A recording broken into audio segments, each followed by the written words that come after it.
આજે મારે ward number 7 માં સુમન સ્કૂલ નહોતી, વર્ષોથી બધાની રજૂઆત હતી, જેથી મેં પક્ષમાં રજૂઆત કરતા મને સુમન સ્કૂલનું લગભગ 2 વર્ષ પહેલા ઓકે કર્યું પછી એનો આગળની કાર્યવાહી થઈ, ઓર્ડર અપાઈ ગયો અને ખાતમુહૂર્ત પણ થઈ ગયું।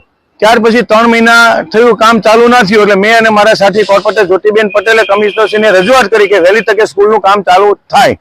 ત્યારે અમને એવું જાણવા મળ્યું કે વિનુભાઈ સાહેબની રજૂઆત છે ધારાસભ્યની કે તમે સ્કૂલનું સ્થળ બદલવું પડશે।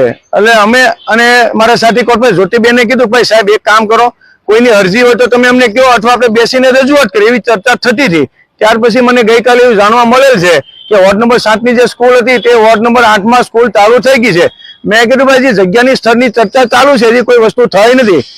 અત્યારે સ્થળ ઉપર આવતા મને એવું લાગ્યું કે હજી વર્ક ઓર્ડર કોઈ આવ્યો નથી, તો વર્ક ઓર્ડર વગર કામ કેમ ચાલુ થયું એની મારી રજૂઆત છે।